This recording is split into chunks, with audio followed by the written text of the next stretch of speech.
Donc, si toi, actuellement, tu vois cette opportunité de te lancer dans le e-commerce, de te lancer dans le business en ligne à travers les publicités Facebook ici, tu dis que tu vas négliger ça en Afrique et en Afrique ici, quand ça va monter, peut-être que tu vas voir. Je connais des gens qui font 10 millions de revenus par mois en CFA et qui ne sont jamais partis en Chine. Lui, c'est Alpha. Il a commencé dans l'import-export d'aliments en business physique avant de partir au Sénégal en 2015 pour offrir des services. Mais en juin 2024, il se lance dans le e-commerce. Et en seulement 1 an et demi, il génère près de 75 millions de francs CFA, uniquement au Sénégal. Et maintenant, il est prêt à conquérir d'autres marchés.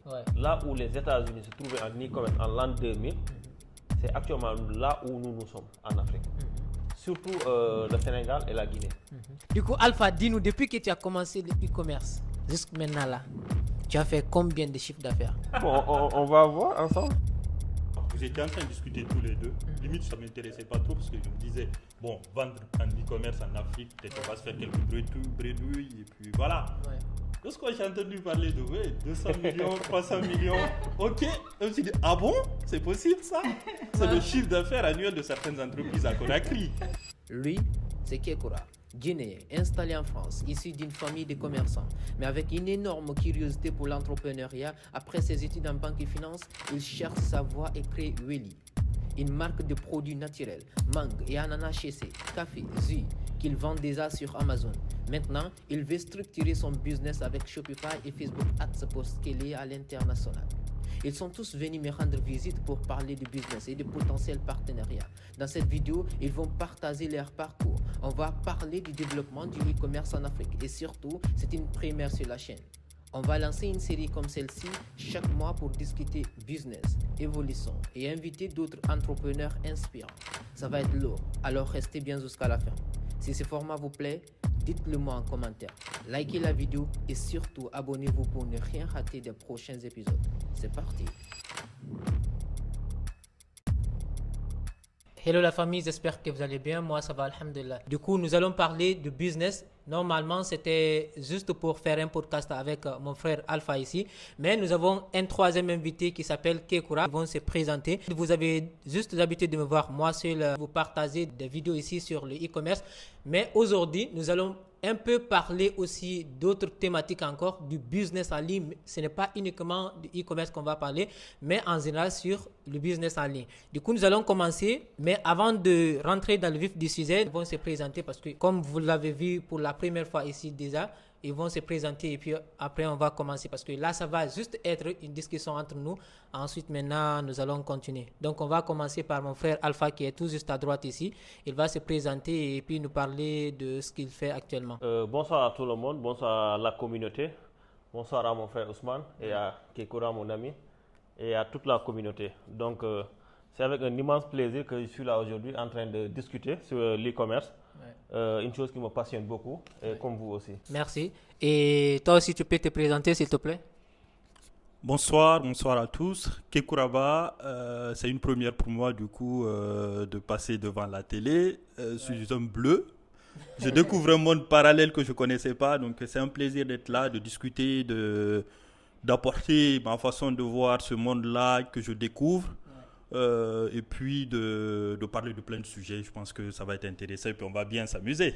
Maintenant, quand on parle de présentation, est-ce que les gens qui sont là, ils ont juste besoin de connaître le nom Alpha ou bien ils ont juste besoin de connaître le nom Kekura?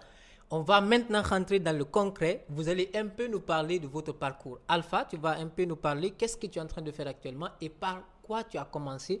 Actuellement, qu'est-ce que tu es en train de faire réellement d'abord? Bon, actuellement, ce que je fais, c'est de l'e-commerce, c'est-à-dire de la vente en ligne. Ouais. Du commerce international.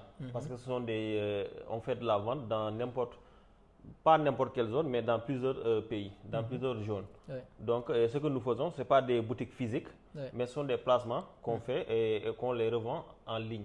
Ouais. D'où le nom e-commerce, commerce électronique. D'accord. Et dis-moi, comment est-ce que ça t'est venu de lancer dans le e-commerce? Commence d'abord par ton parcours, par quoi tu avais commencé avant? Bon, avant d'arriver ici ou d'atterrir là, je suis passé par plein de choses physiques. Ouais. Au début, après les études, je suis venu ici en Guinée. C'était en 2011, j'avais juste fini la licence et j'ai travaillé ici. c'était dans une société où on faisait de l'import-export. Ouais. C'est-à-dire on importait ici des produits alimentaires comme le sucre, les sardines, cornes en bœuf, huile, et on revendait ça au marché de Madina. Donc après ça, je suis retourné à Dakar, j'ai commencé à monter mon propre truc. C'était dans les prestations de services. J'étais apporteur aussi dans les sociétés d'assurance, jusqu'à présent même. Et j'étais aussi dans la restauration. J'étais aussi dans une unité de production d'eau en sachet avec la marque Kadia, qui est toujours d'actualité. Donc c'était en 2022, c'est en 2020, juste avant le Covid, 2019-2020, que j'ai découvert l'univers de la vente en ligne avec les dropshippers. Maintenant, c'est en 2022 que j'ai commencé à tâtonner, c'est-à-dire prendre des choses, de revendre, de placer mes propres produits petit à petit, mais pas à l'échelle dont je fais actuellement, parce que je ne connaissais pas tous les rouages. Donc, c'est au fur et à mesure, en suivant des formations, en suivant des coachs, en prenant des formations gratuites et des fois des formations payantes, que je suis actuellement sur Shopify, c'est-à-dire la vente en ligne. Et actuellement, ce que je fais concrètement, c'est pas le dropshipping, c'est pas l'Amazon, mais je prends du stock, je stocke ça et je revends ça en ligne. Ça, j'ai commencé ça depuis le 24 juin 2023, si je ne me trompe pas. C'est là-bas que je me suis carrément shifté sur ça. Mais avant, je faisais ça, de la vente en ligne, mais pas de manière trop sérieuse, parce que je faisais ça parallèlement. Mais c'est à partir de juin 2023 où je me suis carrément dedans. Ok, il y a une question qui me vient en tête.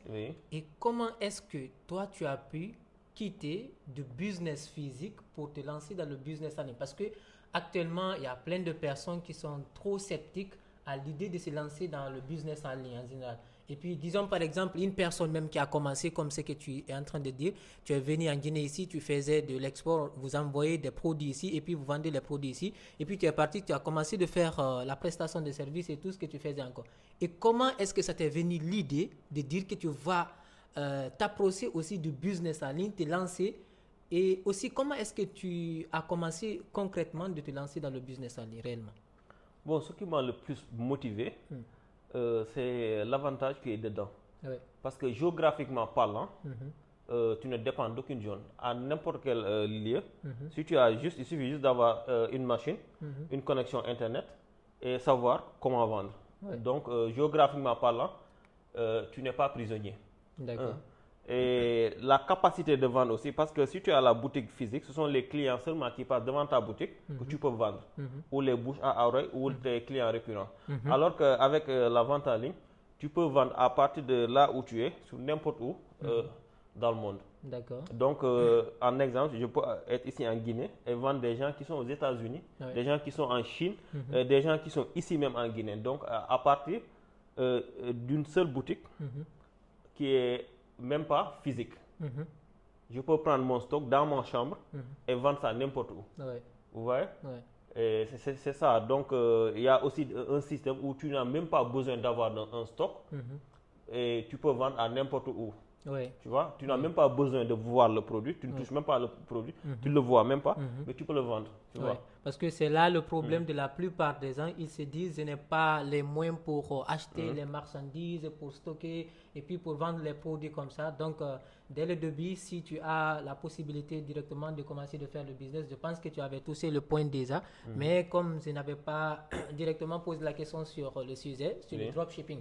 Parce que, entre guillemets, les gens vont entendre parler peut-être du dropshipping, mais concrètement parlant, ils ne connaissent pas c'est quoi le dropshipping. Est-ce que tu peux définir ça en quelques mots, juste comme ça? C'est quoi le dropshipping concrètement?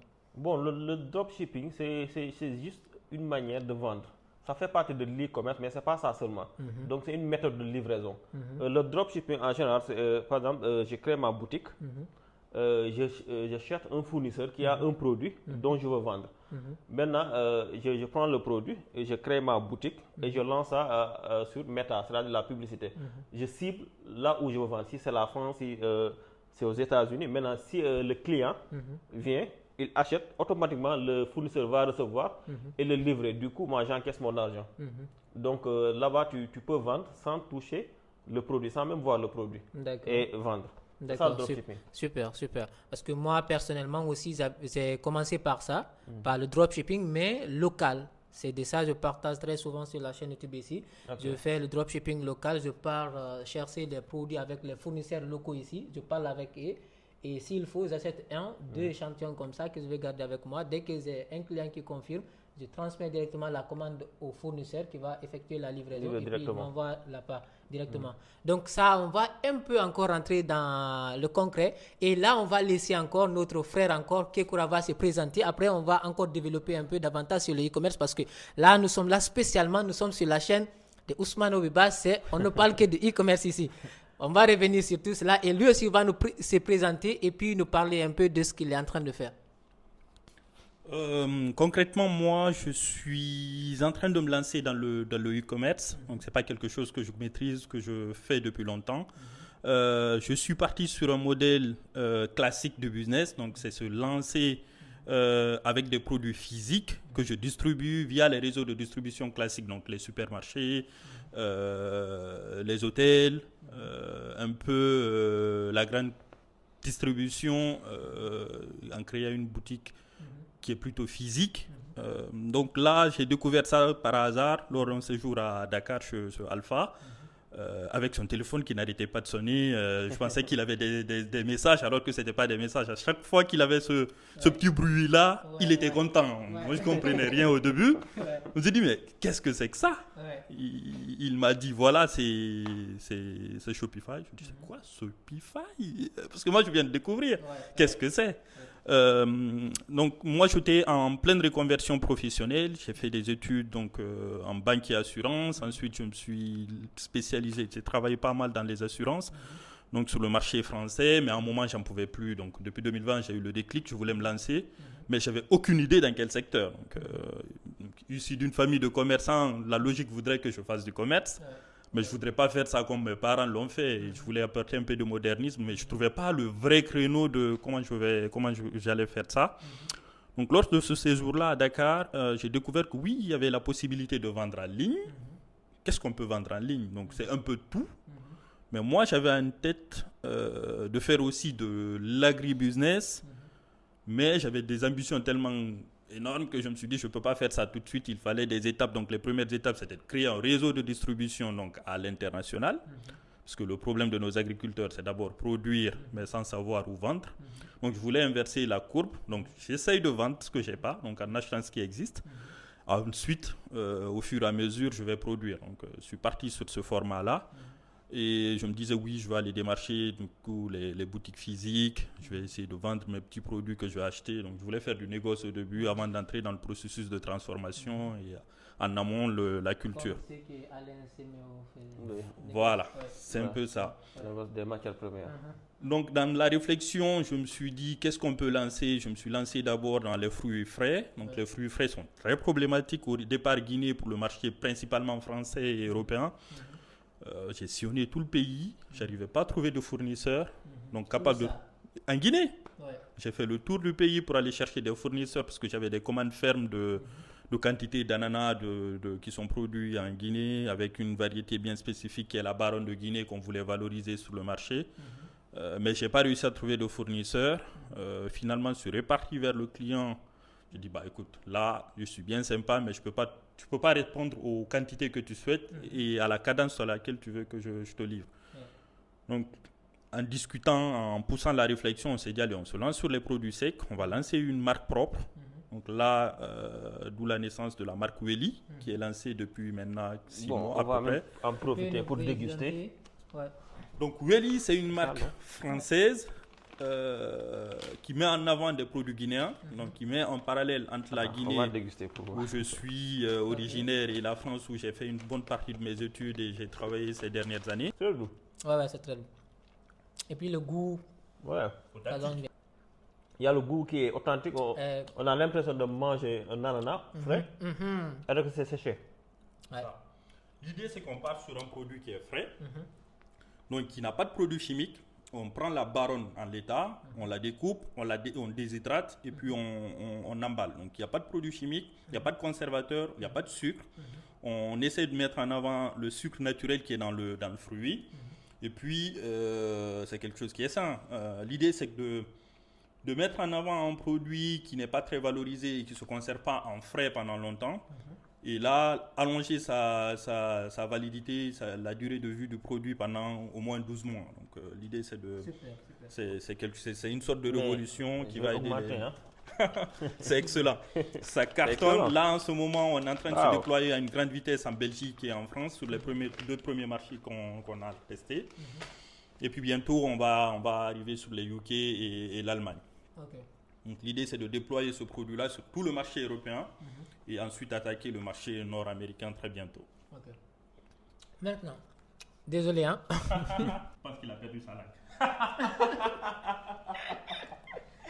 Là, on va prendre une pause d'abord. Maintenant, là, vous êtes actuellement en France et Belgique et vous voulez toucher aussi les UK et aussi l'Allemagne aussi.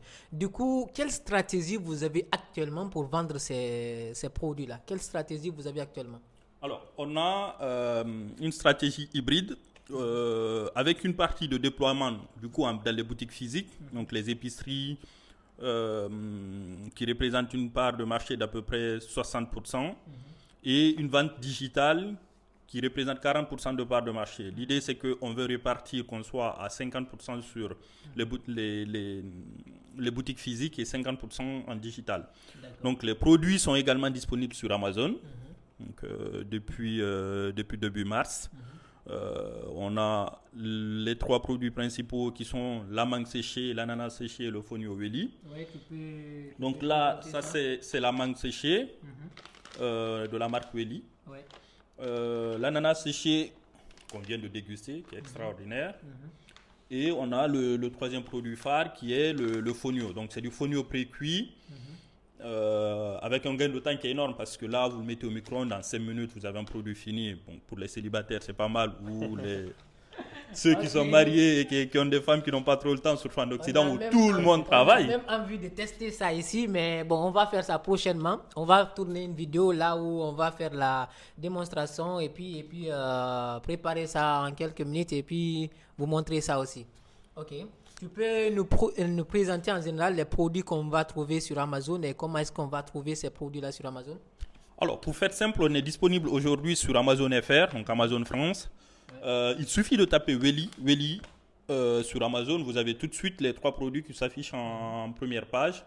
Sinon, vous tapez fonio de Guinée, vous allez retrouver les produits. Spécifiquement, vous pouvez aussi voir tout ce qui concerne l'ananas séché. On se retrouve, je crois, là en 2e page, mais on est en train de monter parce que les commandes commencent à monter en flèche. C'est quelque chose d'extraordinaire parce que les produits alimentaires dans le rayon épicerie sur Amazon, il n'y en a pas beaucoup qui le font. On a beaucoup de concurrents, mais c'est plutôt des marques qui sont occidentales. Là, on amène une marque, même si elle est française, mais elle est d'origine guinéenne. Donc, l'idée, c'est qu'on s'adapte au marché local, donc au marché français, parce que la marque, on la protège là-bas, mais aussi au départ. Mais le produit met en avant les agriculteurs guinéens. On essaie de valoriser les producteurs guinéens qui ont du mal à trouver des débouchés de valeur pour les produits sur lesquels ils travaillent beaucoup. Et puis, apporter aux consommateurs européens qui sont très exigeants un produit qui répond aux attentes. Donc, c'est pourquoi l'emballage est très poussé.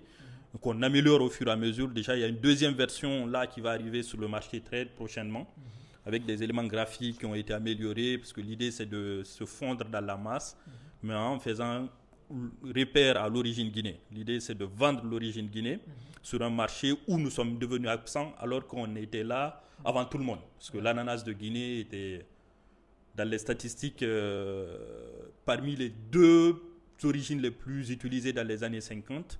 Là, aujourd'hui, on n'existe plus dans les statistiques, c'est dommage. Ouais, super, super.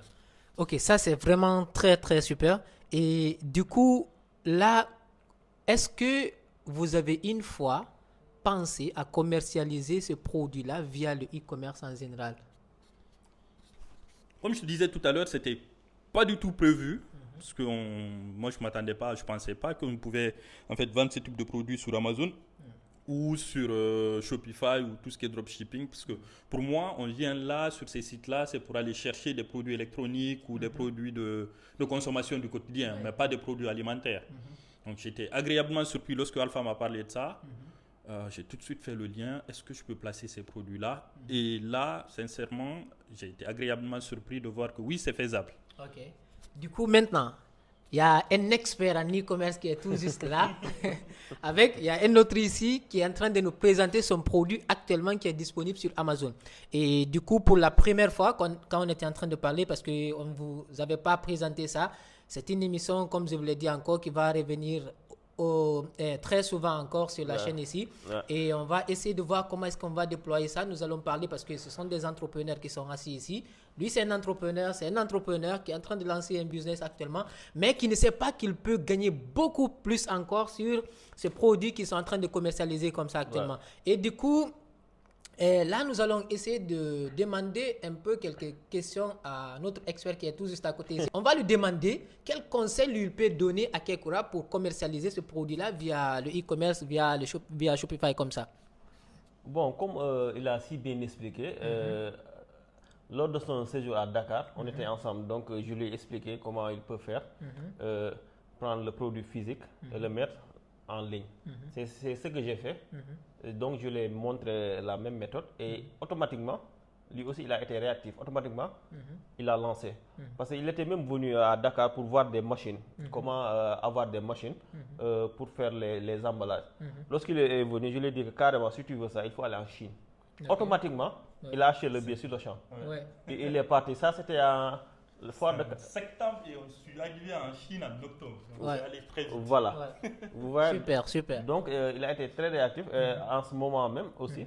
Actuellement, même dans la semaine là, il a créé une boutique Shopify. Donc, ça sera bientôt disponible aussi. Donc, ces produits-là, il les a déjà mis en boutique. Maintenant, il reste de peaufiner les pages et de lancer la pub. Donc, pour la pub, je l'ai même recommandé de venir chez toi.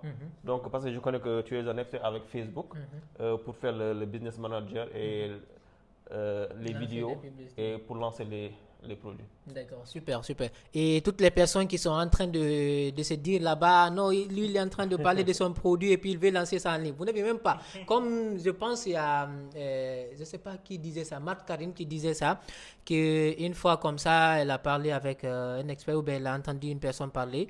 Et que pourquoi est-ce que ce professeur-là est en train à tout moment de partager sa stratégie à ses élèves ou partager sa stratégie aux gens comme ça pour ne pas que les gens le copient quoi. On lui demande pourquoi est-ce qu'il est en train de partager ça. Le professeur lui dit une fois, deux fois, il dit même si je viens, je prends mon contenu, je donne ça à une personne, je lui dis il faut former les gens comme la manière dont je forme, je le partage tout au fait, mon plan d'action, tout ce que je fais. La personne ne peut pas partager, ne pourra pas réellement enseigner comme la manière dont je vais enseigner. Tu pourras jamais.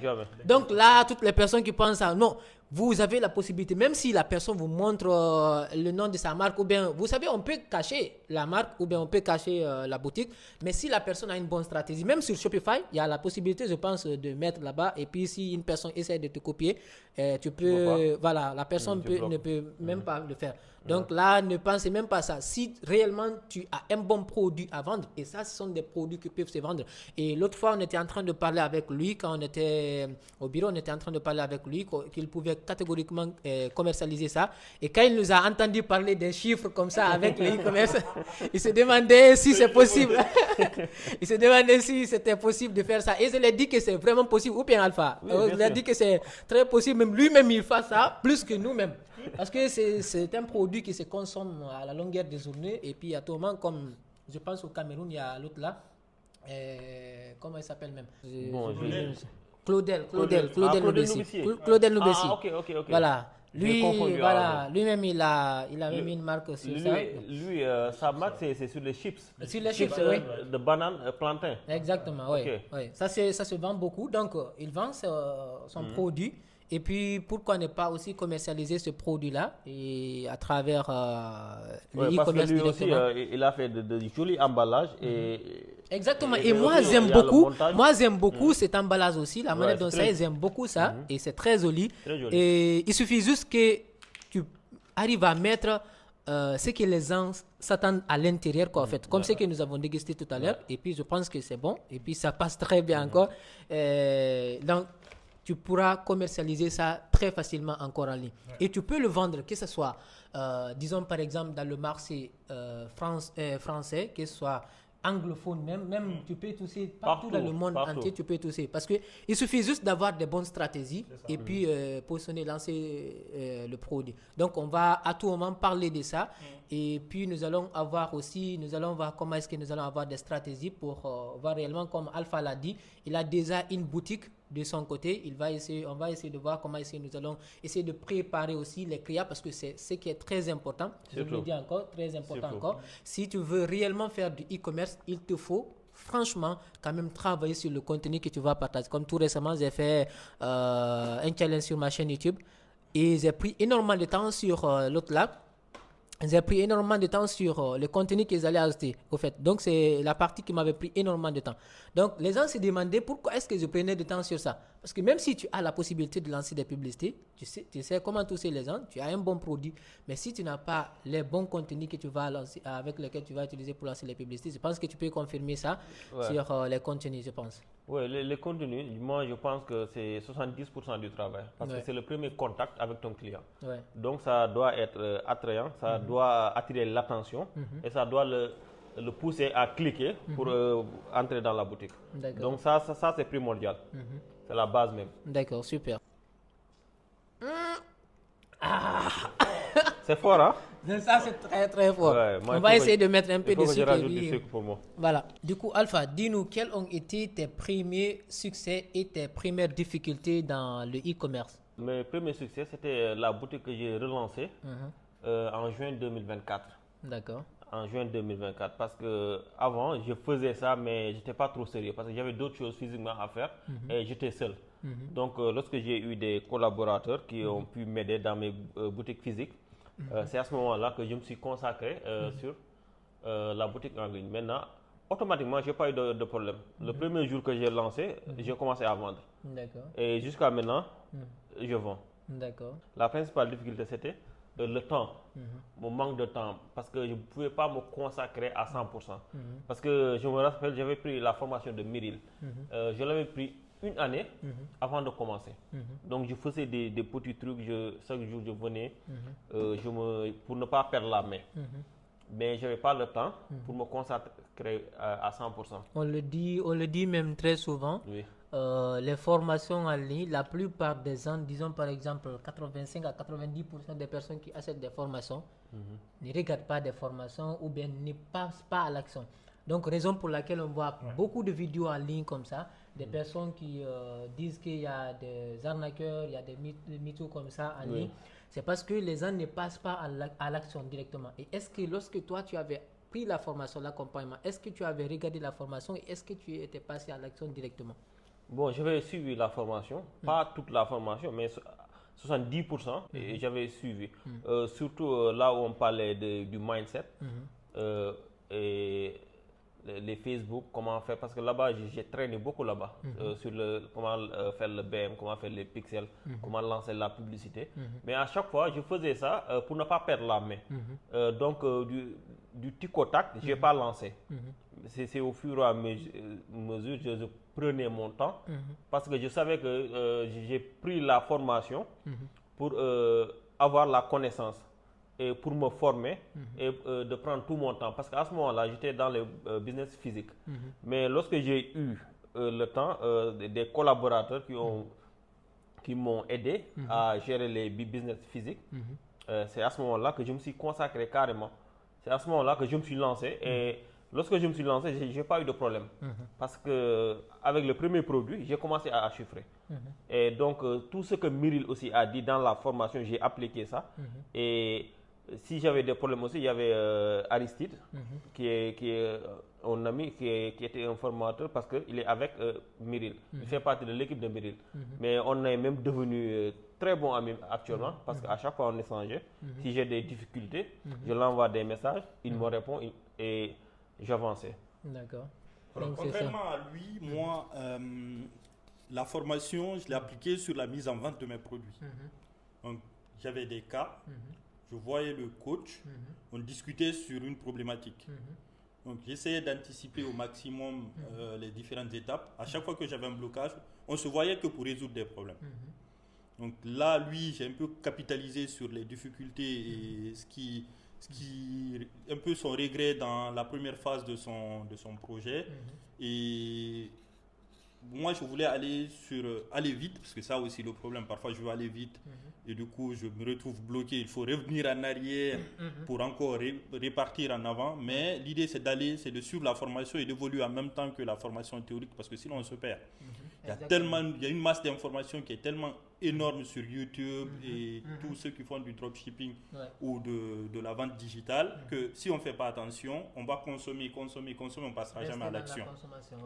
Donc l'idée c'est qu'on a une idée, on l'exécute en évoluant avec des tests. Exactement. Donc on applique, donc moi ça, la mise en vente des produits, même à chaque fois que je disais j'étais à une telle étape, il me disait ah oui, ok, tu as bien avancé, et ça m'encourageait encore à avancer plus. Donc avoir quelque part aussi capitaliser sur l'expérience de ceux qui ont un peu mis en pas, se sont retournés pour X raisons, parce que là, lui, je comprenais, son quotidien n'était juste pas possible. Pouvoir lancer ce produit-là et faire du digital, tenir son business physique, il le prenait quasiment, parce que on a fait quelques temps, on sortait à 6 heures, on revenait à 23 heures, et ça, c'était le quotidien tous les jours. On n'a pas le temps de réfléchir à faire de la vente en ligne, c'est pas possible.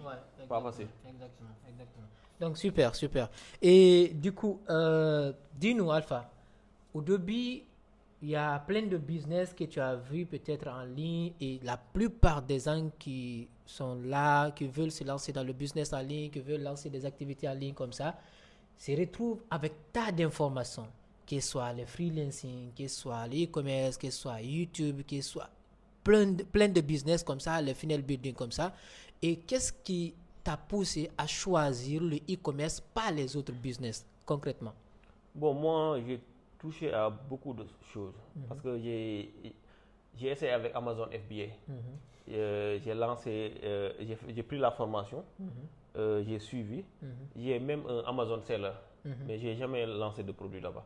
Personnellement, c'est la même chose. Voilà. Personnellement, c'est la même chose. Tu dois me former sur Amazon. Voilà. Personnellement, c'est la même chose. Je l'ai même recommandé avec un formateur et actuellement, lui, automatiquement, il l'a lancé. Ok. Et il a commencé à chiffrer aussi. Ok. Donc, j'ai essayé aussi avec le dropshipping. Ça aussi, j'ai lancé avec un produit. Et le premier jour, j'ai eu 4 commandes.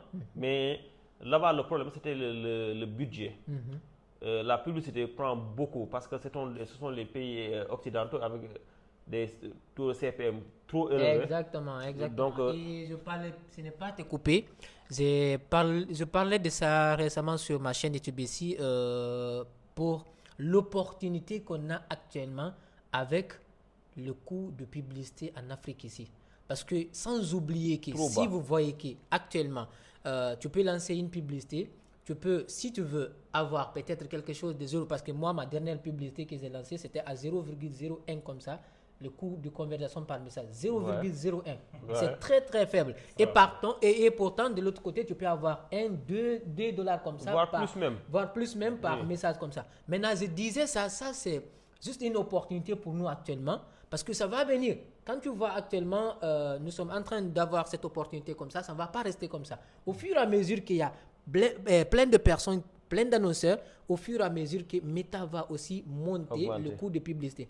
Donc, si toi, actuellement, tu vois cette opportunité de te lancer dans le e-commerce, de te lancer dans le business en ligne à travers les publicités Facebook ici, tu dis que tu vas négliger ça. En Afrique, tu es en Afrique ici, ça, par après, quand ça va monter, peut-être que tu vas voir. Donc, ça, c'est très, très important. Moi, je le dis pas une fois, pas deux fois encore. C'est une opportunité qu'on a en Afrique ici.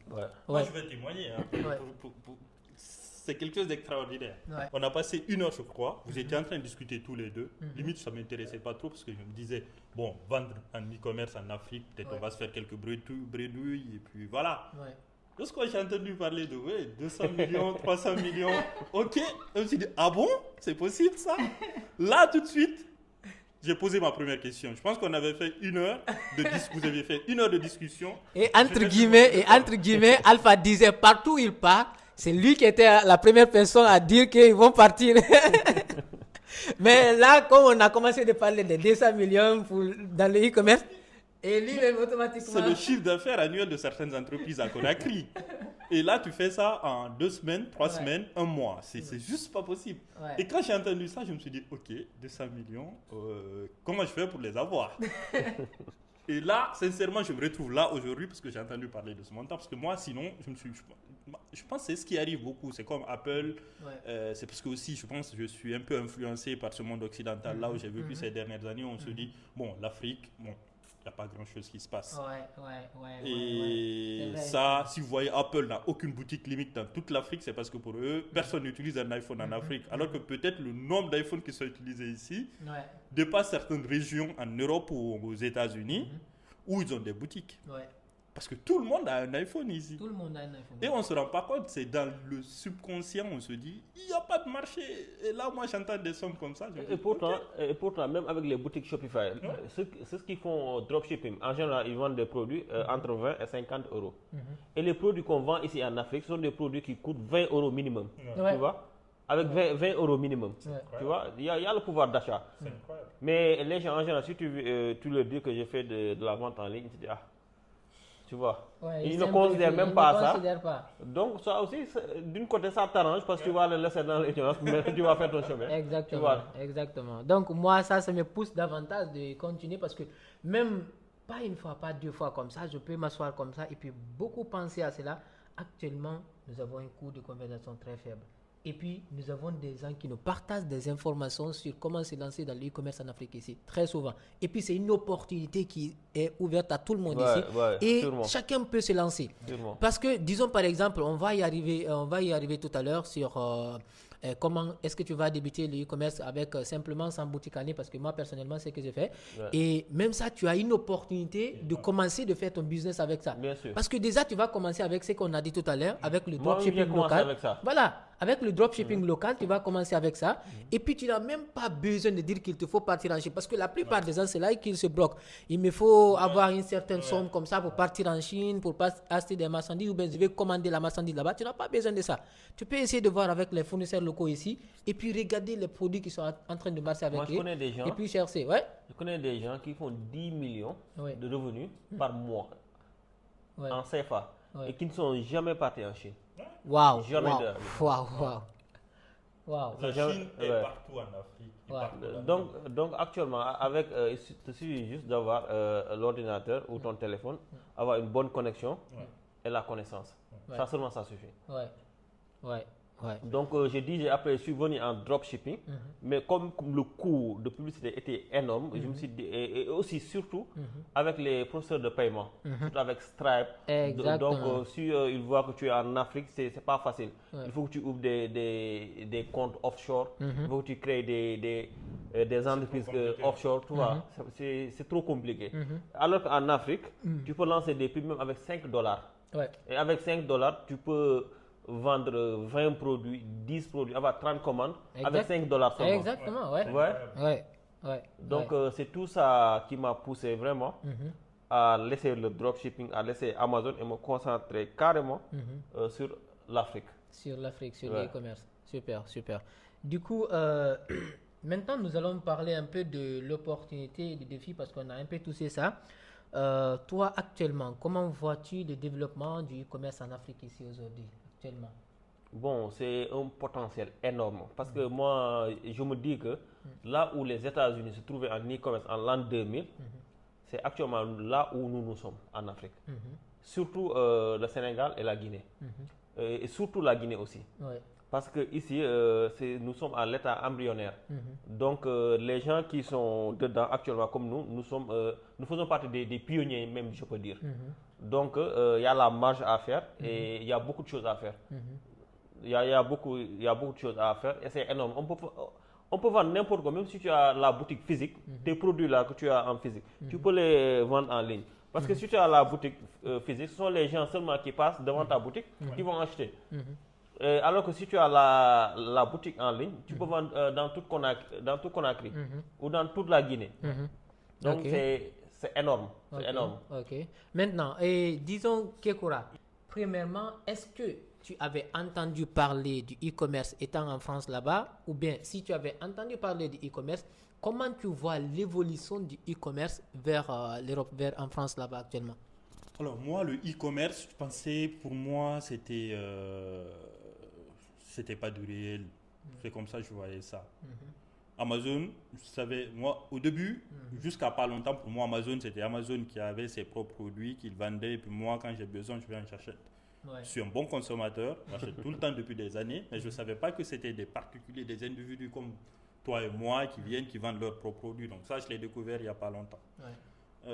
Donc je vois de temps en temps des vidéos de gens qui ont réussi dans le secteur du e-commerce, donc ils font la belle vie. Je me dis, mais en réalité, ils doivent faire autre chose. Ça, c'est juste, ils roulent dans des belles voitures, mais comment ils font? Qu'est-ce qu'ils vendent? Parce que c'est toutes ces personnes-là qu'on voit qui ont réussi, ils ne montrent jamais le produit qui les ont rendus riches. Quelque part, ça se comprend parce qu'il faut protéger leur marché, mais pour moi, en profane, je me dis, c'est peut-être de l'arnaque. Parce qu'il y a toutes les histoires de pyramides de Ponzi aussi, qui font que, est-ce que c'est pas parce que Paul Pierre Jacques paye et puis encaisse et puis ils font la belle vie avec ça? C'est quelque chose qui était trop mystérieux parce que je n'avais pas accès à l'information. Et quand je l'ai découvert, je me suis un peu intéressé, je me suis rendu compte que, il y a un monde que je ne connaissais pas. Et il y a beaucoup de personnes qui en font une activité principale et qui arrivent à vivre de ça. Mais ce qui m'a le plus choqué, c'était que ça soit possible en Afrique. D'accord. Parce que dans le monde occidental, il y a un système de livraison qui est poussé, qui est exercé depuis des années avec des adresses physiques. On peut aller livrer un produit. Donc en Afrique, pour moi, c'était un frein parce qu'il y a quelques années, en 2017, j'avais discuté avec un ami qui est informaticien et qui développe des logiciels sur Capgemini. J'ai dit, mais pourquoi on ne fait pas un Blablacar? Alors, Blablacar, c'est un système de covoiturage, de partage de véhicules. J'ai dit, mais pourquoi on ne ferait pas ça en Afrique? La première question qu'il m'a posée, c'est comment on va localiser l'adresse des gens? Il n'a jamais réussi à répondre à ce problème-là. Donc, vouloir vendre en Afrique, on doit aller livrer le produit à un client qui n'a pas d'adresse, il fallait trouver une solution. Comment d'ailleurs vous faites? Et là, en discutant avec vous, je me suis aperçu, la réalité locale fait qu'on va livrer, on va se donner un rendez-vous à tel endroit, le téléphone va jouer, les moyens de paiement ne sont pas intégrés, comment on fait? Donc, il y a une solution qui a été trouvée. Donc, c'est quelque chose d'extraordinaire. On a des solutions locales, mais quand on est en dehors du pays qu'on ne connaît pas, pour nous, c'est impossible. Exactement.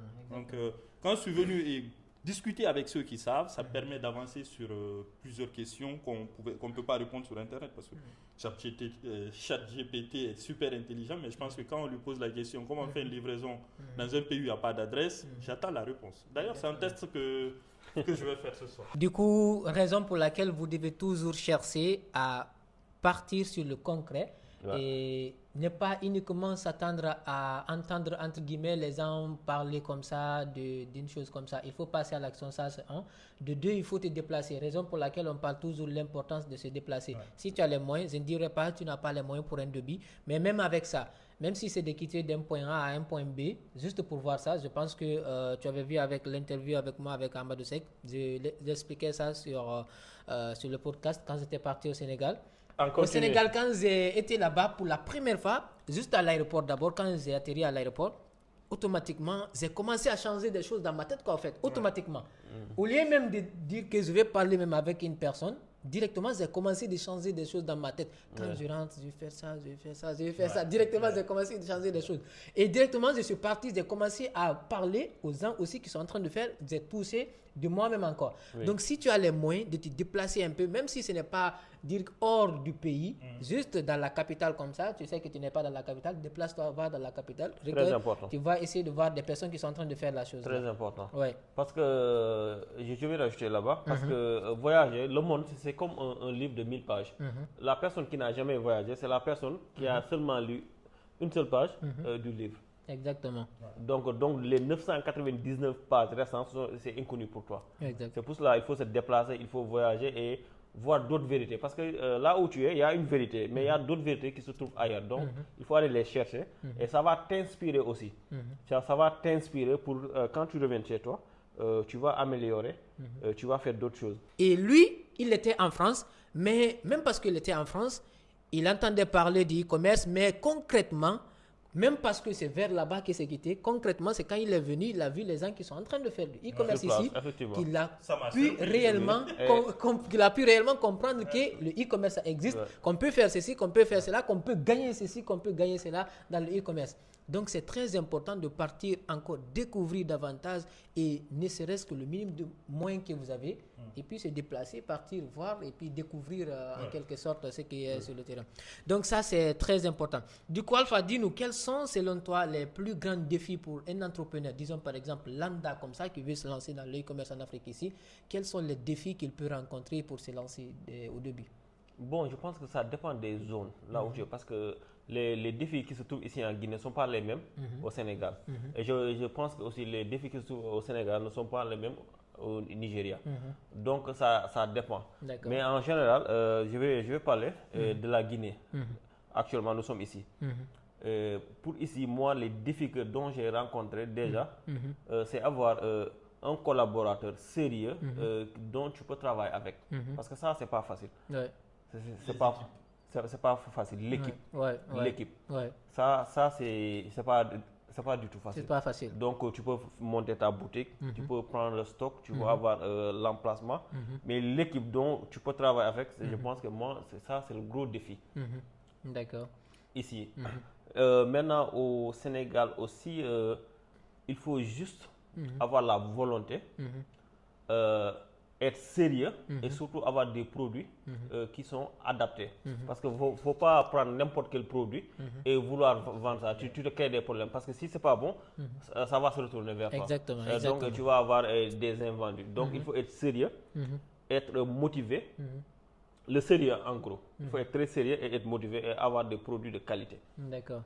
Et maintenant, dis-nous, quels sont les types de produits, même si ce n'est pas directement tout c'est le produit, mais quels sont les types de produits qui peuvent marcher en Afrique ici?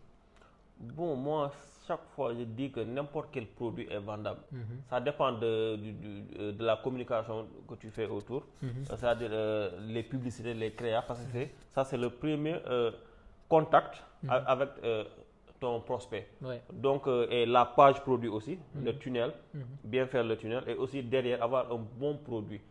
Les produits, tu peux vendre des ordinateurs, tu peux vendre des chaussures, tu peux vendre du café. On a même vu des dropshippers qui vendent de l'air. Une bouteille, ils mettent de l'air qu'on reçoit, ils vendent ça. Donc ça dépend de la communication. Exactement. Ça dépend de la communication. Tout est vendable. Exactement. Donc là, ça revient sur ce que j'ai dit. Dernièrement, même, il y a un Chinois qui a vendu un tableau avec une banane. Tu as vu ça, non? À 6 millions d'euros. Hein? Non, c'est énorme, c'est énorme. Voilà. Donc c'est juste pour vous dire que donc, en e-commerce, c'est juste un concept qu'on a rajouté et les gens sont habitués avec ce concept-là, au fait. Dire qu'au début, la première des choses que tu dois faire, c'est de choisir le produit, au fait. Donc, les gens ont déjà fini de prendre ça comme une chose très grandiose comme ça. Peut-être c'est un problème, je ne sais pas. Quand on est en train de parler de la chose, qu'il faut choisir le produit, la première phase, choisir le produit, sélectionner le produit. Donc, les gens, ils ont une difficulté de sélectionner, de dire quel produit je vais vendre, au fait. Et moi, je dirais qu'il n'y a aucun souci pour ça. C'est juste que, comme avoir un produit de qualité. Seulement. Voilà, on est habitué de parler de ça très souvent. Mais juste, il suffit juste de regarder ce qu'il y a sur le marché déjà, un produit en tendance, et puis d'avoir une petite différence sur cela. Ne pas dire que exactement comme tu as vu que c'est une montre qui se vend, toi, tu vas prendre exactement la même montre que tu as trouvée dans ton marché ici, tu vas vendre ça. Mais plutôt regarder un produit qui marche déjà et puis regarder une petite différence avec ça et puis lancer ton produit. Mais dire qu'il me faut forcément rester 3 mois, 4 mois, 1 an, 2 ans, 6 ans à chercher des produits, donc ça c'est juste pour... c'est ce qu'on dit, ils disent que les gens intelligents, ils créent. Et les génies copient. Exactement. Mais dans le bon sens. Mais dans le bon sens. Exactement. Du coup, maintenant, dis-nous, comment les entrepreneurs peuvent-ils contourner les problèmes liés au paiement et à la logistique comme ça en Afrique ici? Bon, pour le paiement, heureusement, maintenant, il y a des applications qui font de la paiement à la livraison, cash on delivery. Donc, comme ici, on n'a pas, nos pays ne sont pas trop bancarisés et il n'y a pas beaucoup de gens qui ont la confiance de payer avec des cartes aussi. Donc, il y a eu des solutions où tu prends le produit, maintenant à la livraison, le client il va prendre le produit, il va voir si c'est conforme, après il paye. Donc, le cash on delivery, je pense que ça a été la solution pour les modes de paiement. Maintenant, pour les livraisons, il faut juste avoir l'équipe, c'est ce qu'on a dit tout à l'heure. Il faut avoir une équipe, avoir des gens qui font le closing et des bons livreurs. Maintenant, le closer ou celle qui gère le closing doit connaître le produit, doit savoir les caractéristiques, les avantages, les inconvénients. Le livreur aussi, il doit être correct. Il doit bien parler avec les clients. Exactement, ouais. Oui, il faut qu'il parle bien avec les clients parce que ton client, tu dois le respecter. C'est ton client.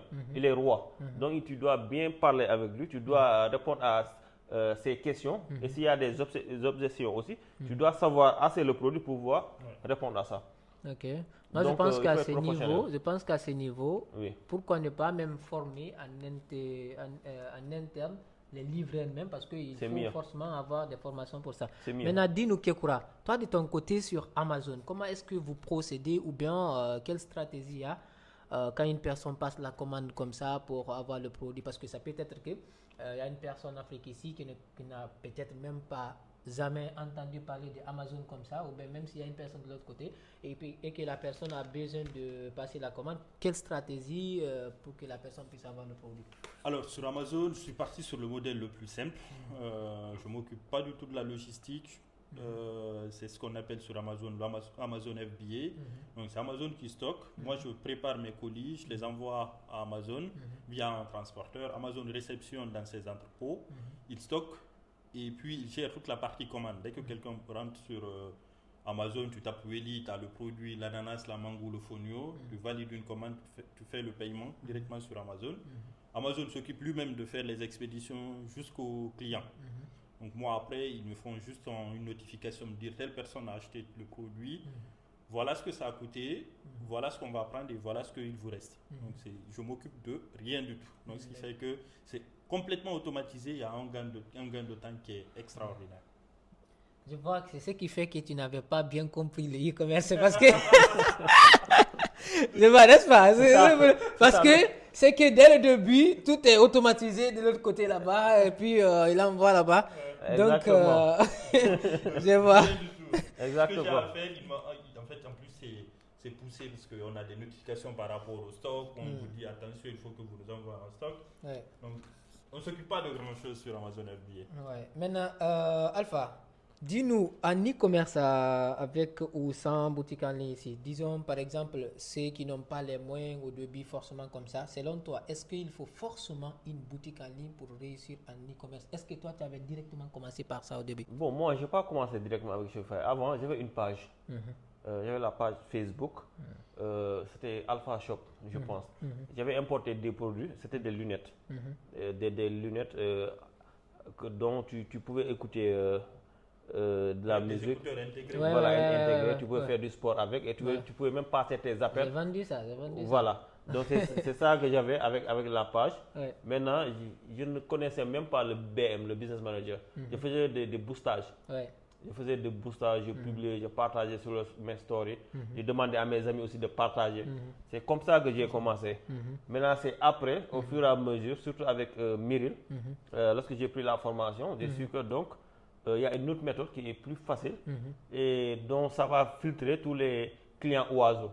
Parce qu'il y a des clients, si tu as une page, si tu as 100 clients, chaque fois ils viennent, ils te demandent le prix, les caractéristiques, ils essayent de marchander et à la fin, c'est 10% ou 5% même qui vont acheter. Donc, avec la boutique Shopify, là-bas, c'est plus facile parce que là-bas, déjà, tu vas faire un premier filtrage. C'est ça. Il y a les pages Facebook, mais avec Shopify, actuellement, avec un seul dollar, tu peux vendre jusqu'à 3 mois. Un seul dollar, chaque mois. Donc $3 en 90 jours. Donc je pense que ça c'est assez.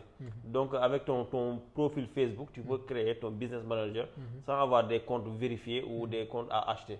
Donc il faut avoir le minimum pour trouver quelques produits, même si tu n'as pas de produits physiques. Comme toi tu as fait au départ, tu veux faire les dropshipping. Tu vois une personne qui a des produits physiques. Maintenant tu vas prendre ça, tu places.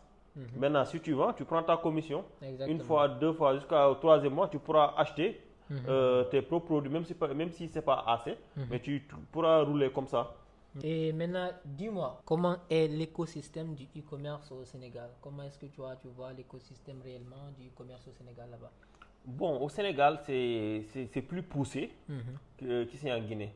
Parce que là-bas, il y a plus d'infrastructures.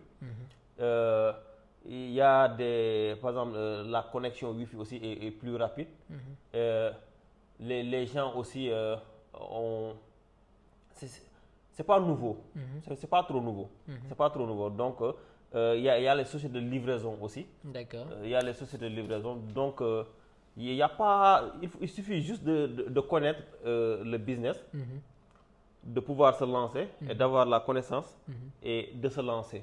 Et d'avoir le minimum. Donc, on n'a pas besoin d'avoir beaucoup d'argent. Même avec 100 000 francs CFA, 100 000 francs CFA, tu peux commencer. Il y en a même qui ont commencé avec moins que ça, avec moins de 50 000 francs CFA. D'accord. Et disons par exemple, y a-t-il des plateformes locales qui facilitent le e-commerce là-bas, au Sénégal? Des plateformes, oui, il y en a, mais moi, au Sénégal, j'ai commencé avec moi-même. C'est moi-même qui faisais les appels. J'ai même fait mes livraisons au départ avant de déléguer ça. Et même en déléguant, j'ai acheté la moto, j'ai pris un livreur, je l'ai donné, je l'ai formé, tout ça. J'avais mon équipe. D'accord. Donc c'est après j'ai essayé ça. Mais actuellement, il y a une équipe, une société de livraison qui gère. Ok, maintenant depuis que tu avais commencé avec l'e-commerce, parce que tu as commencé avec le marché guinéen ici, quels sont les plus grands défis pour vendre en ligne que tu as rencontrés ici? Ici en Guinée ou au Oui, Sénégal? en Guinée. Bon, j'ai commencé à vendre au Sénégal avant de vendre ici. C'est récemment que j'ai commencé à vendre ici. Mais ce que je te disais, c'est avoir l'équipe. Ça a été mon véritable problème parce que je ne résidais pas ici, j'étais à Dakar. Donc pour faire ça à distance, il faut que tu aies une équipe qui peut gérer. J'avais au départ 2 équipes, mais qui n'étaient pas trop ça. Maintenant, c'est après que je t'ai contacté, toi Ousmane, on a collaboré et depuis ce moment-là, maintenant, il y a une nette amélioration. Il y a une nette amélioration. D'accord, d'accord. Donc le problème, c'est l'équipe déjà que tu vas avoir pour faire ton business ici. C'est ça, ouais. Du coup, quel pays a, selon toi, le plus de potentiel pour le e-commerce dans les prochaines années? En Guinée ou au Sénégal? Bon, ça dépend aussi de la démographie.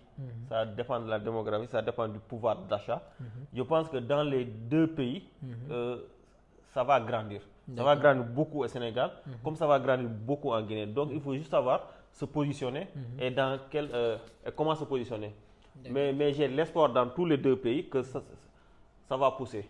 Donc, mais moi, personnellement, ce que j'ai constaté quand j'étais au Sénégal là-bas, c'est que c'était beaucoup plus poussé là-bas au Sénégal qu'en Guinée ici. Parce que déjà, disons par exemple, moi, j'étais avec le mari de ma petite sœur. Donc, on faisait la livraison toute la nuit. Jusqu'au matin, à 5 heures comme ça, on faisait la livraison. Donc, c'est que c'est tellement avancé là-bas que les gens peuvent passer la commande même la nuit. Nous ici, si le livreur, parce que disons par exemple, avant qu'on ne vienne ici, le livreur était sur le terrain, à partir de 18h, 19h comme ça, il y a d'autres personnes qui veulent te dire non, ne m'appelle pas à cette heure-là. Même disons par exemple à 15h, 16h, 17h comme ça, il y a des gens catégoriquement qui veulent te dire ne m'appelle pas à cette heure-là. Ça aussi, je pense que ça dépend de ce que tu vends. En général, si c'est de la nourriture, tu veux vendre du H24. Parce qu'il y a des gens qui achètent de la nourriture de 18h à 5h du matin. Donc, il y a des produits, comme moi, c'est les produits que je vends là-bas au Sénégal, et il y a, à cette heure, tu peux appeler une personne. Par exemple, comme exemple, ça là. Si un client, s'il t'appelle vers 21h, Si c'est lui qui appelle, tu veux dire, donc attendez-moi, j'arrive. Mais s'il fait la commande à 16h, tu l'appelles, tu ne peux pas l'appeler à 23h pour lui livrer ça. Maintenant, si c'est un hamburger, c'est parce qu'il a vraiment besoin et c'est dans les 15 minutes ou 30 minutes au max qu'il doit recevoir.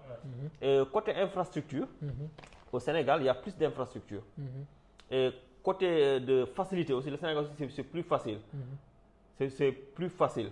Mais le potentiel aussi, j'ai vu aussi, parce que ces temps-là, je suis ici, il y a un grand potentiel ici, parce qu'il y a le pouvoir d'achat. Les gens, ils pensent qu'en Guinée, il n'y a pas le pouvoir d'achat. Mais il y a le pouvoir d'achat, parce que il y a des produits que j'ai lancés au Sénégal. J'ai lancé le même produit ici. Je pensais que c'était un peu élevé pour la Guinée. Mais j'ai constaté que les gens ont le pouvoir d'achat. Ils achètent facilement. Bien sûr. Ils achètent très facilement. Tu vois, donc il y a un grand potentiel ici en Guinée aussi. Bien sûr, bien sûr. Il faut que l'Internet aussi se démocratise. Oui. Parce que l'Internet coûte excessivement cher. Au fur et à mesure, les prix sont en train d'être régulés.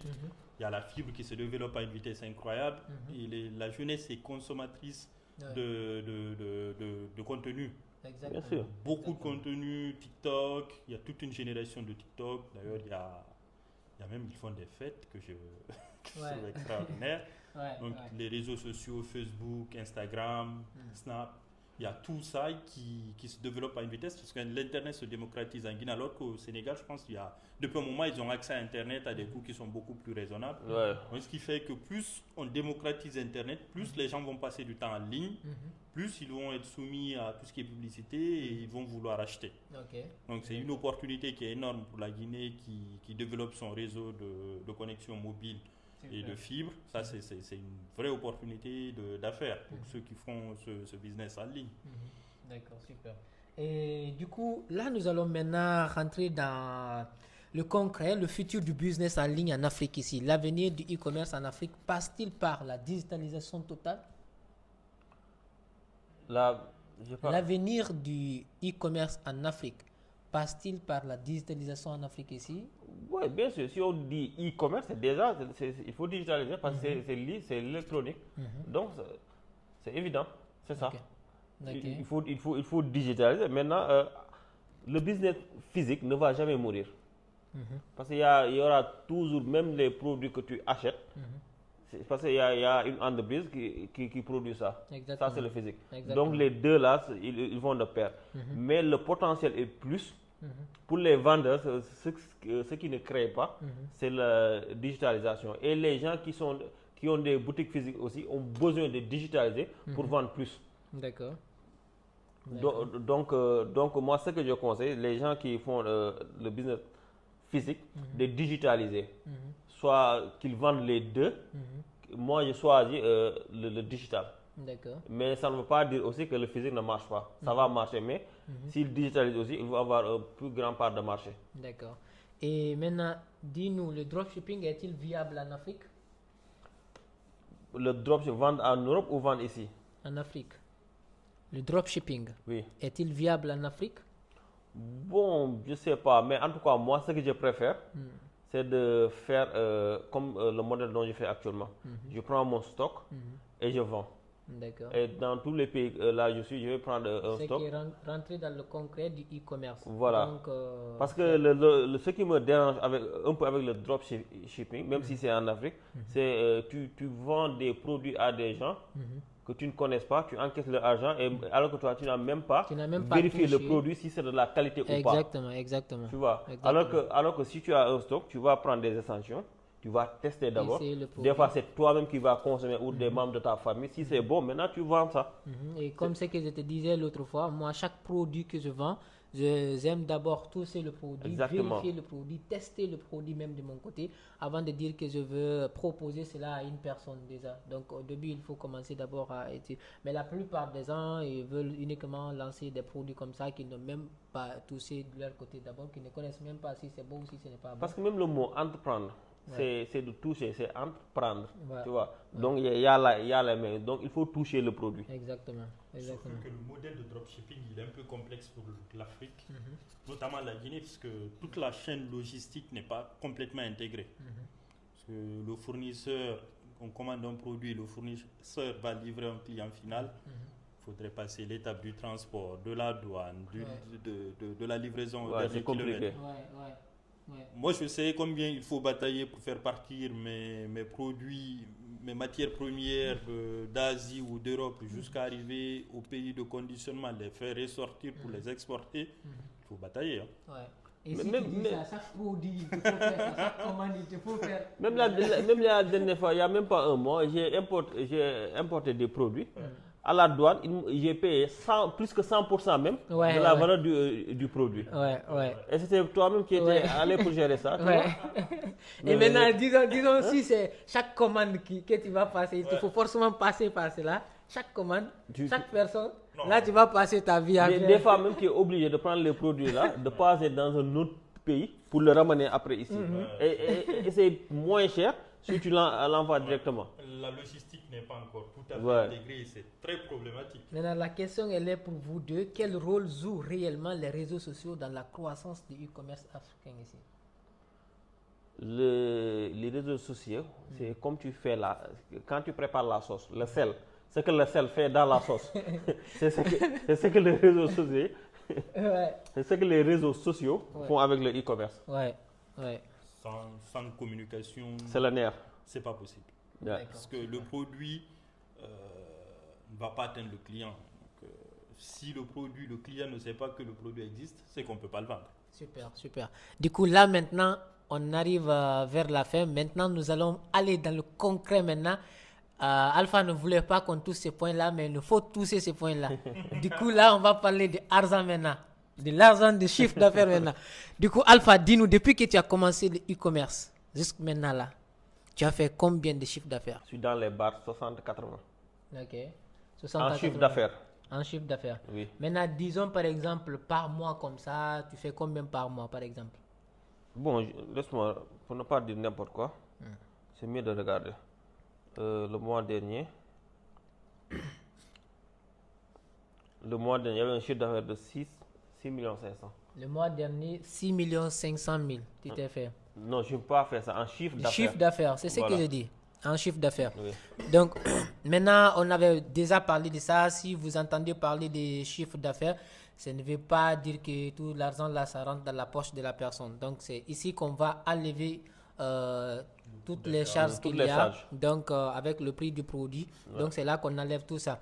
Donc, c'est très concret. Et du coup, directement de notre côté aussi avec Kekura, depuis que tu as commencé avec le business que tu fais comme ça avec Amazon, est-ce que tu peux nous donner une estimation de combien tu t'es fait avec ça? Est-ce que ça génère encore ou bien est-ce que tu vois il y a des inconvénients avec ou bien est-ce que tu vois continuer avec ce que tu fais avec Amazon?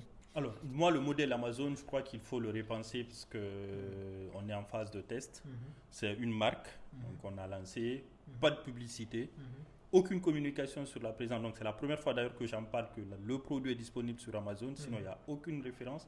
Donc, on laisse un référencement naturel se faire. On essaye là, on chiffre, on a un peu moins de 3 000 € de chiffre d'affaires depuis le début là, de la première quinzaine du mois de mars. Donc, c'est tout récent. Et là, la marque a été déposée. Du coup, on va passer en vitesse supérieure, on va lancer la publicité. On va faire connaître le produit et là, on espère un chiffre d'affaires qui va être multiplié par 3 par mois. D'accord, super. Parler de business, parler de e-commerce avec Alpha, Ba et Kekura. Du coup, c'est une première édition qu'on a lancée ici, qu'on est en train de tester et puis on est en train de partir avec ça au fur et à mesure. Et prochainement, nous allons essayer de bien professionnaliser ça, essayer de bien voir comment est-ce que nous allons lancer le vrai podcast ici. Et s'il faut même, pourquoi ne pas essayer de mettre un nom pour ça. Nous allons essayer par après, en off, nous allons essayer de décider ensemble quel nom nous allons essayer de voir pour ça. Donc, ça peut être 2 fois comme ça. Dans l'année, si on arrive à se voir une fois comme ça, on peut faire ça en présentiel. Et si ce n'est pas ça, dans le mois, on va essayer de voir comment est-ce qu'on va programmer ça pour faire ça en direct aussi sur la chaîne YouTube ici, au moins 1 fois ou 2 fois, comme ça par mois. Donc, en fonction de notre programme aussi, de la manière dont nous allons nous programmer. Donc, c'était une première fois. Et j'espère que vous allez apprécier ce format-là qu'on est en train de faire comme ça parce que c'est la première fois. J'ai déjà interviewé une personne, l'un de mes élèves sur ma chaîne YouTube ici. Et il y a plein de personnes qui m'ont contacté à travers cet élève-là que j'ai accompagné, qui a lancé son business aussi via le business. C'est celui qui vend les ordinateurs, non? Les tablettes. Les tablettes, oui, j'avais oui, suivi ça. exactement. Voilà. Donc, à J'avais travers suivi ça, ça. c'était la première fois qu'ils interviewent une personne sur ma chaîne YouTube ici. Du coup, pour la deuxième fois, c'est avec ce format-là, mais on espère que ça va toujours continuer encore de notre Ouais, côté ici. Nous Inch'Allah. allons essayer de voir comment est-ce que nous allons sélectionner les sujets. Chacun de notre côté, nous allons essayer de sélectionner les sujets et puis voir comment est-ce que nous allons très bien lancer ce business-là aussi, ce Ouais, podcast-là le aussi, podcast, ouais. et puis continuer. Et en plus de ça aussi, comme il l'a dit, c'est la première fois qu'il a parlé de son produit qui est disponible sur Amazon, Welly. Donc, il suffit juste de se En rendre exclusif. sur... voilà. Donc, nous, ici, on a dégusté, et puis ça passe très Ouais. bien, c'est très, très doux encore. Et puis, c'est nickel. Et puis, il y a un autre produit encore que nous avons testé ici en direct. Il nous a fait ce café-là en direct aussi. Et puis, ça aussi, Tu vas amener c'est... les capsules. Donc ça aussi c'est super. Nous avons testé ce produit-là aussi ici. Donc ça aussi ce sont des cafés. Et ce sont des produits qui se vendent. Donc on parlait de ça Ouais. l'autre fois en off aussi. Du coup il s'est demandé comment est-ce qu'il va commercialiser ça. Mais ensemble, Inch'Allah, comme il est avec des personnes déjà qui sont dans le business game, dans le e-commerce, et on va essayer de voir comment est-ce qu'on va commercialiser ça. Et Inch'Allah, pourquoi pas d'ici l'année prochaine, et ça va trouver que toi aussi tu es réellement dans le concret maintenant avec le e-commerce, avec le produit que tu es en train de vendre, Inch'Allah. Et du coup, je vais un mot de la fin pour chacun d'entre vous ici. Quel conseil donnerez-vous à un jeune, disons par exemple, qui veut se lancer aujourd'hui comme ça dans l'e-commerce de ton côté, ou bien toi dans n'importe quel business comme ça? Je vais juste comme ça un mot de la fin avec quoi on va clôturer. Bon, moi je dirais pour un jeune qui veut se lancer, c'est de se former d'abord, de voir les coachs, de prendre des formations ou d'aller même chercher des formations gratuites au minimum. Et parce que dans tout ce que tu lances, il faut que tu te formes d'abord. Parce que les difficultés dont tu as, il y en a qui rencontraient ces difficultés il y a longtemps. Donc pour aller vite, il faut se former et avoir le courage et savoir que ça va aller. Et ça peut marcher. Comme toi là, tu es un jeune, vraiment dynamique, et très efficace et très sérieux. Avant, je regardais tes vidéos, mais on ne se connaissait pas. Mais lorsque j'ai pris contact avec toi, on a discuté vraiment. Il y a une valeur humaine que j'ai sentie et ça m'a vraiment plu. Donc il faut être honnête, correct et travailleur. D'accord, super, super. Et toi, Kekura, quel conseil donnerais-tu à un jeune qui veut se lancer comme ça, par exemple, dans le business? N'attendez pas d'avoir toutes les réponses avant de commencer. Faites des erreurs et avancez en faisant des erreurs et en rectifiant les erreurs au fur et à mesure. C'est ce que j'ai fait Super, super. et c'est ce que je continue de faire. Là, les emballages ne sont pas encore parfaits. On met un travail dessus. À chaque fois, on améliore. Apple, c'est chaque année, c'est un nouveau iPhone. Donc, Une mise à jour, ouais. continuez à avancer et à améliorer tout le temps, tout le temps, tout le temps. Super, super. Et le point qu'il a touché, c'est très, très important encore. Et l'autre fois, on parlait de ça dans mon bureau.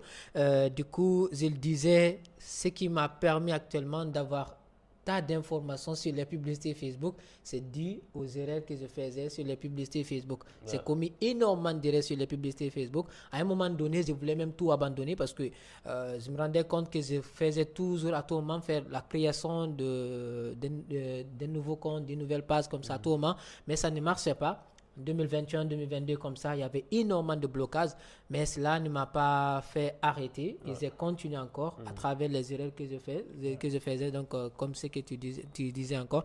Donc c'est très important. Commencer, passer à l'action, ce qu'Alpha disait tout à l'heure, il faut passer à l'action et aussi, il faut commettre des erreurs parce que là, tu ne peux pas éviter les erreurs. Tu ne peux jamais éviter les erreurs. Il faut passer à l'action, commettre des erreurs, apprendre de ces erreurs-là et puis changer ce que tu es en train de faire encore. Et ne pas aussi continuer à faire les mêmes erreurs et s'attendre à avoir des résultats différents comme ça. Donc ça, c'est de la folie. Donc il faut toujours essayer de modifier en fonction des erreurs que tu es en train de faire. Donc c'est très important. Et merci vraiment. Et aussi, n'oubliez pas, il y a le lien de mon e-book en description de la vidéo ici. Donc, et aussi, s'il faut, nous allons aussi mettre le lien Amazon encore de ce produit pour toutes les personnes qui veulent aussi commander directement sur Amazon, parce que je vois il y a la première raison sur ma chaîne YouTube ici, des personnes qui regardent mes vidéos ici, c'est en France. Mes vidéos sont beaucoup plus regardées en France et notamment au Canada aussi, Sénégal, notamment Côte d'Ivoire et aussi en Guinée ici. Donc, s'il y a des gens qui sont là, qui sont intéressés, et aussi, nous allons voir une stratégie avec Alpha, comme nous sommes là déjà, Alpha est au Sénégal, moi je suis en Guinée ici. Nous allons essayer de voir une stratégie, comment est-ce que nous allons avoir des stocks ici, et pour essayer de livrer cela par là aussi dans la région ici, en Afrique ici. Donc, on va essayer de voir cette stratégie, parce que ce n'est pas tout le monde qui se sent à l'aise de passer les commandes à travers Amazon. Donc, ceux qui sont en Europe, Belgique, Allemagne, UK comme ça, et c'est facile pour eux de passer les commandes sur Amazon. Mais nous en Afrique ici, c'est un peu difficile pour les gens de passer les commandes ici. Donc nous aussi, on va essayer de voir des stratégies pour essayer d'avoir des produits ici. Donc tous ceux qui auront besoin d'avoir des produits, donc ils pourront passer par nous ici. Donc c'était un peu ce que nous voulons partager avec vous ici aujourd'hui. Et s'il y a des personnes qui ont besoin de se lancer dans les commerces aussi, nous sommes en train de voir une stratégie d'avoir un accompagnement. Moi, personnellement, je faisais des accompagnements, seul comme ça, individuellement comme ça. Donc, c'est simplement comme ça que je faisais. Et avec Alpha, on a essayé de parler l'autre fois. Nous allons essayer de voir quelle stratégie nous allons mettre en place pour essayer de voir comment est-ce que nous allons combiner le business de e-commerce en boutique avec le site encore, avec la boutique en ligne. Et comment est-ce que nous allons avoir quelque chose de concret pour avoir des accompagnements avec vous. Et s'il faut, pourquoi ne pas commencer de faire le test avec Kekura, et maintenant nous allons monter au fur et à mesure encore, donc nous allons faire cela. Et merci vraiment. Et si vous voulez réellement, comme je l'ai dit encore, Alpha, si vous voulez l'avoir, il suffit juste d'acheter son produit, c'est tout ce qu'il veut. Vous pouvez aller sur Amazon et c'est Kekura du moins. Et Alpha, lui aussi, il est au Sénégal. On va mettre ses informations ici s'il faut. Par après, nous allons essayer de voir comment est-ce que nous allons améliorer cela. Et merci, c'était votre frère Ousmane Ba avec Alpha Ba et Kekura. Allez, peace out.